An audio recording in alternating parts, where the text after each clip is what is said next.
നമസ്കാരം. മഹാശിവരാത്രി വ്രതം ഒരുപാട് പേർക്ക് സംശയമുണ്ട്. കാരണം പട്ടിണി കിടക്കണം. ഇന്നത്തെ കാലത്ത് ഒരുപാട് പേര് മരുന്നും കഴിച്ചു വരുന്നുണ്ട്. വ്രതം എന്നാൽ തന്നെ പട്ടിണി എന്നുള്ള ഒരു ചിന്തയിലേക്ക് എത്തി. എന്താ പറയുക, അങ്ങനെ ആക്കി കഴിഞ്ഞു. സമൂഹ മനസ്സ് അങ്ങനെയാണ് ചിന്തിക്കുന്നത്. വ്രതം എന്ന് പറയുമ്പോൾ ആദ്യം മനുഷ്യൻ്റെ മനസ്സ് പട്ടിണിയിലേക്ക് പോവുകയാണ്. ഈ ഫാസ്റ്റിംഗ് എന്നുള്ളത് വ്രതത്തിലെ ഒരു ഘടകം മാത്രമാണ്. കാരണം നമ്മളെല്ലാം ഒരു ദിവസം 5-6 പ്രാവശ്യം 3-4 നേരം കഴിച്ചുകൊണ്ടിരിക്കുകയാണ്. ഈ ശരീരത്തെക്കുറിച്ച് ചിന്തിക്കുന്നത് പോലുമില്ല. അപ്പോൾ ശരീരത്തെ കൺട്രോൾ ചെയ്യുക എന്നുള്ളൊരു ഘടകമുണ്ട്. ആയുർവേദത്തിൽ തന്നെ പറയുന്നുണ്ട് ഇതെല്ലാം. അപ്പോൾ അങ്ങനെ ഈ ഉപവാസം എന്നുള്ളത്, ഈ ഫാസ്റ്റിംഗ് എന്നുള്ള ഉപവാസം എന്നുള്ളത് വ്രതത്തിൻ്റെ ഒരു ഭാഗം മാത്രമാണ്. അപ്പോൾ വ്രതം എന്നുള്ളത് എന്താണ്? Dos and don'ts. ഇന്നത് ചെയ്യും, ഇന്നത് ചെയ്യില്ല എന്ന് നാം സ്വയം തന്നെ കൽപ്പിച്ച് മുന്നോട്ട് പോകാനുള്ള ഒരു തോട്ട് പ്രോസസ്സ്, അത് തന്നെയാണ് വ്രതം. അപ്പോൾ വ്രതത്തിന് നമുക്ക് എന്തെങ്കിലും ഒരു പ്രത്യേകത ആവശ്യമാണ്. എന്തെങ്കിലും ഇന്ന ദിവസം നമ്മൾ ബർത്ത്ഡേ എന്ന് പറഞ്ഞ് പ്രകൃതിയിൽ ആരോപിക്കുകയാണ്. ഇന്ന ദിവസം എൻ്റെ ബർത്ത്ഡേ ആണ്, ഞാൻ കേക്ക് കട്ട് ചെയ്യണം എന്നുള്ളതാണ്. പ്രകൃതിയും ഇതുമായിട്ട് യാതൊരു ബന്ധമൊന്നുമില്ല. പക്ഷേ നമുക്ക് എന്തെങ്കിലും ഒരു ടാഗ് ചെയ്യാൻ വേണ്ടിയിട്ട് ഒരു നമ്പർ വേണം, ഒരു ദിവസം വേണം, ഒരു മാസം വേണം, ഒരു വർഷം വേണം എന്നിങ്ങനെ കുറേ വിഷയങ്ങളുണ്ട്. അങ്ങനെ നാം അന്നേ ദിവസം വ്രതമായിട്ട് ആചരിക്കുന്നു. അത് പ്രകൃതിയുമായിട്ട് ബന്ധപ്പെട്ടതാണെങ്കിലോ നല്ല വിശേഷമായി. അങ്ങനെ മഹാശിവരാത്രി വളരെയധികം പ്രകൃതിയുമായിട്ട് ബന്ധപ്പെടുത്തി ഒരുപാട് വിഷയങ്ങളുണ്ട് അതിനകത്ത്. കാരണം അത് തസ്മാദിതം കാലവിധാന ശാസ്ത്രം എന്നുള്ളതാണ്. പുരാണങ്ങളിൽ മഹിമകളെ, ശിവൻ്റെ മഹിമകളെ വിളിച്ചോതുന്നു.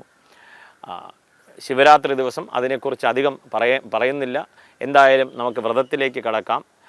അങ്ങനെ വ്രത ആചരണം തലേ ദിവസം തുടങ്ങുകയാണ്. ഏവർക്കും അറിയാം. സാധിക്കുന്ന രീതിയിൽ എന്താ പറയുക, ലളിതമായ ഭക്ഷണ രീതി.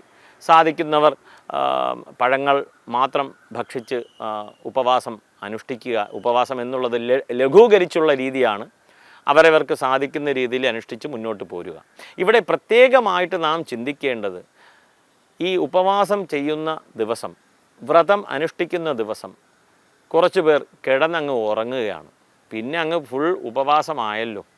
ഇല്ലെങ്കിൽ ആ സമയം കൊണ്ട് നമ്മൾ ആഹാരം കഴിക്കേണ്ടതില്ല, അതിനെക്കുറിച്ച് ചിന്തിക്കേണ്ടി വരുന്നില്ല.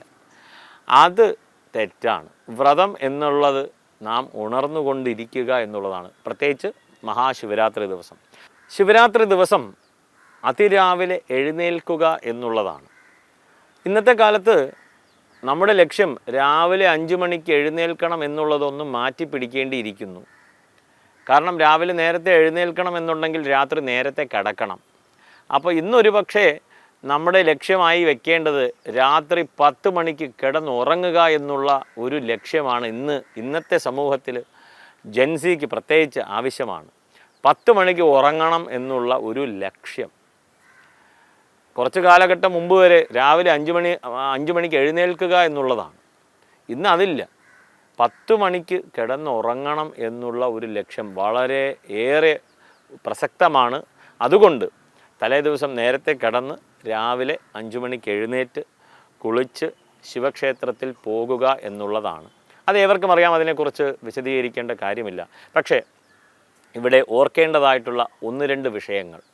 ശിവക്ഷേത്രത്തിലേക്ക് പോകുമ്പോൾ തന്നെ നമ്മുടെ വസ്ത്രം ശുദ്ധമായിരിക്കണം. 4-5 ദിവസം ധരിച്ച ജീൻസ് പാൻറ്റും ഷർട്ടും ഇല്ലെങ്കിൽ പഴകിയ വസ്ത്രം, അതിലുള്ള അഴുക്കും എല്ലാം കൂടി കൊണ്ട് പല ദുർഗന്ധവും.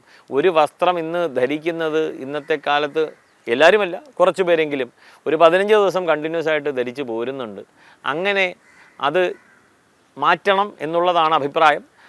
എന്തായാലും ശരി, വ്രത ദിവസം ശുദ്ധവസ്ത്രം ധരിക്കുക എന്നുള്ളതാണ്. നല്ല വസ്ത്രം ധരിച്ച് ക്ഷേത്രങ്ങളിൽ പോകുക. സമയപരിധി കാരണം ഇത് അടുത്ത എപ്പിസോഡിൽ നമുക്ക് കണ്ടിന്യൂ ചെയ്യാം. നമസ്കാരം.